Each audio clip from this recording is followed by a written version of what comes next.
producer of a banned hospital operations video says he'll fight the injunction. The government says it's investigating whether surgeons gave permission for the pictures to be used. And Pakistan win the Test series after overwhelming England at the Oval. President Assad has cast doubt on whether a ceasefire proposed by the major world powers for later this week can actually be implemented.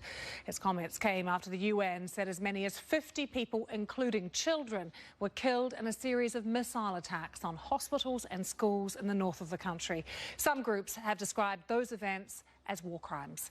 The attacks took place in the north and northwest of Syria, where there is a three-way battle for territory between rebel groups, Kurdish militia and Syrian government forces, who are effectively being backed by Russian airstrikes. This map you can see now gives you an idea of... In just a few years, the way that the news is gathered, packaged and delivered to us has changed drastically. 20 years ago, there was no hashtags, no social media, no jazzy infographics, as we can see from the video clip from 1996. The social media era has undoubtedly changed the way that we consume and interact with the news, and even the political arena. The following interviews examine this in relation to practice theory and social theory, with Nick Couldry, prominent academic and author of Media, Society, World, and with Terry Kirby, journalist and senior lecturer and director of the School of Journalism program at Goldsmiths, University of London. Journalism has been changed probably more than anything else. I've been a journalist since the 1970s, and I started off in the age of typewriters and hot metal, and I've seen the introduction of computers, then the introduction and computer layout of newspapers, the ending of typewriters, the ending of printing presses, and I've seen the introduction of the digital world, of successively of mobile phones, of emails, and all the digital things that we now take for granted.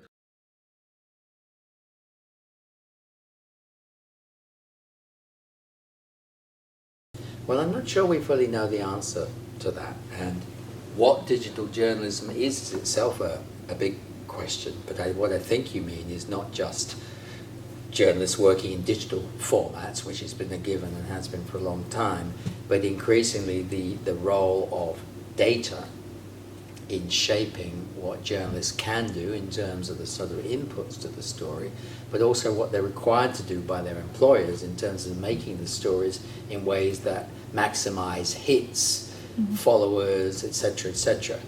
If that's what you mean by digital journalism. And many people are worried about the implications of that for the quality of the storytelling that will then occur in journalism. Now, how will that then affect the news consumers? In the long term, we just don't know. What we do know is that if people think that the stories they're reading have just been generated for them individually to get them to follow an ad that just happens to be down the side of the page, then in the end they're going to stop following. Because the only reason they follow news in the first place is that they think it is a source of useful information around the world that's had some serious work put into it. I'm skeptical in the long run about whether how far advertorials or other forms of place material driven by marketing is going to hold people's attention. But we don't know the answer to that, and obviously it's one of the key issues that newspapers are looking at to try and find some effective compromise. One area we do know about is in question of the rhythms in which people consume news. There's a really important work by Pablo Boskovsky, who teaches at Northwestern in Chicago. But he's an Argentinian, and he researched on the Argentinian audiences and how people's habits of following news were changing as they no longer needed to watch a 9 o'clock TV news bulletin. They obviously watched on their phone or they watched it in the lunch hour. And what he found was not very encouraging. He found that people's news consumption was more superficial. They thought it was enough just to quickly see the main headlines and know it hadn't changed, so there was no need to read anymore. They very rarely followed through, clicked through, and actually read the stories, because everything was this grazing, high-speed grazing approach, just taking the tips of the grass, not actually getting into any more detail than that. And he actually also found that people spent less time following the news than they did before, when the formats were more rigid. So I don't think we can assume that news consumption will become better or richer than it was, even though there's more available. But it's very early days, so I think we need more studies like Boskovsky's to see what the long-term effects are, and of course it may be different in other countries other than Argentina.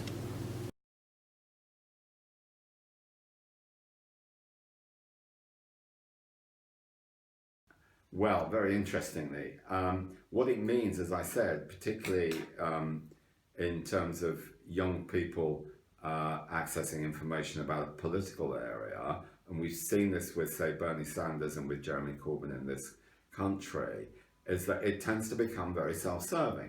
You share information amongst your friends, you share information amongst all the people who support the same ideology or the same cause or the same purpose as you do, and you think those are the only people in the world. It becomes very inward looking. You're not really, as a young person or someone who's accessing information that way, only through social media, through a self-selecting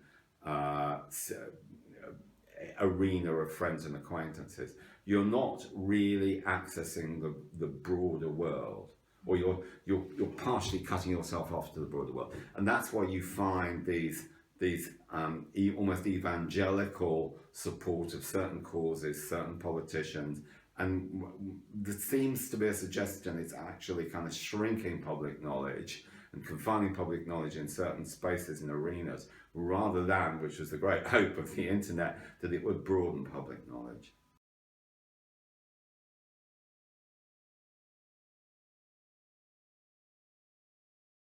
Well, there's no doubt, we were discussing it here at LSE with our network of Arab students last night, and obviously we're discussing the dramatic events in the past 5 years in the Arab region, where many claim that social media were crucial, but most in the room thought that was a fallacy and deeply unhelpful.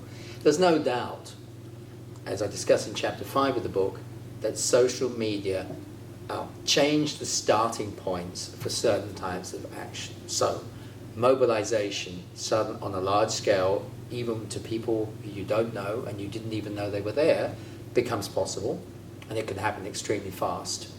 It happened very fast in the French Revolution too, through people typing or drawing posters and sticking them on walls, but it can happen on an even larger scale and even faster through social media. And the Spanish Indignados movement and the movements in Greece and across the Arab region clearly show that. It's also true that through that, groups can form around single themes without any ideology, without any institutional structure, and be quite effective in the short term, getting people together, getting them around a certain issue. What's much less certain, and we know much less about, is the contribution of social media to the long term of political movements and political changes. And what I explore in chapter 5 is that there may be hidden counterfactors linked to the growth of social media and the general saturation of the world by media messages, there's simply too much to be following, that actually act against political mobilization. So I'll give you two examples. First of all, the sheer volume of messages now that reaches us through our phones and whatever is more than anyone can really attend to. They have to make drastic selections. Well, most people's tendency selecting is to cut out politics in the normal. It is not to include politics, unless we're talking about a time of revolution. But that's precisely a special case. That is not the normal case. So I don't think we can assume that activity on social media is necessarily favorable to mobilization. I would argue with Jodie Dean exactly the opposite. And that's not just because of the commercial pressures around Facebook and other sites, it's because of the sheer volume of message which introduces sort of fatigue. But there's another reason to think that social media don't necessarily help political mobilization, and I picked this up from a recent book by Veronica Barassi, who's an anthropologist in the Goldsmiths media department, an ex-colleague of mine, who's done a lot of interesting interviews with activists who now, of course, know that not only do they have to mobilize, get the demonstration together, and think about what they're trying to do, but they also have to constantly send tweets, updates on Instagram, whatever, and they're finding this exhausting. They're finding this gets in the way of the thinking, the debating, the worrying, the imagination, the political imagination that was meant to be part of political mobilization. So we need to think about how, what I've called some of the sort of dull economy of life on social media could be getting in the way of political imagination. It's not necessarily helping it. And after all, political imagination and encouraging political mobilization was absolutely not the original intention of social media networks.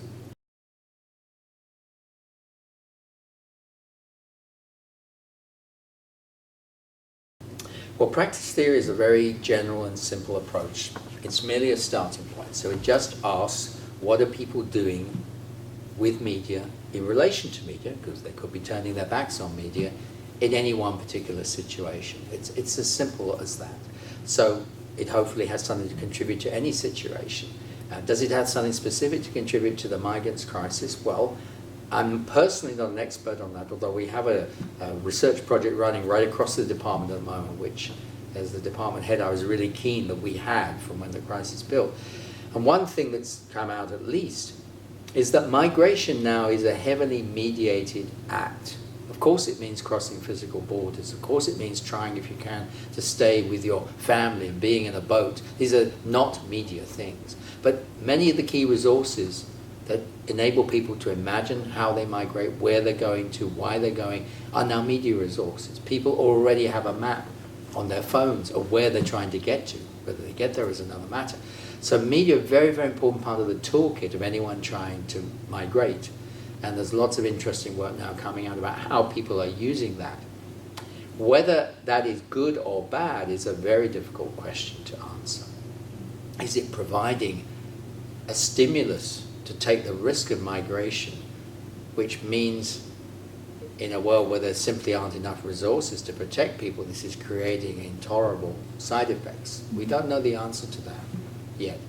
Clearly the forces driving people out of Syria and Central Africa are overwhelming, but we don't know the role of media in encouraging, in adding to the incitement to move, making it seem easier initially than it clearly proves to be. And we also don't know whether the role of media in representing this process is positive or negative, and that's something we've been wanting to look at in the LSE research project. So it's a very complicated question. I do hope practice theory's got something to add to it, but we're just in the middle of researching that now, so I can't say much more really. But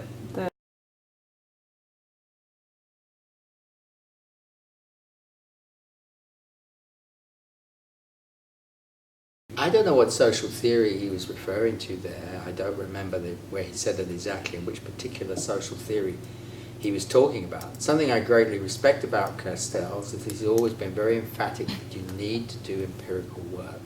Just theorizing from the armchair or from wherever is not enough.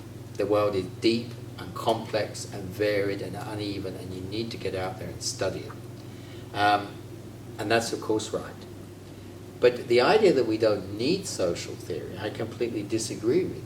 Because if the range of things we can do in the world, the type of world we're in, is changing profoundly on every scale and in an interconnected way, we may need theory to get into view the range of things were happening and how they might, in principle, be connected.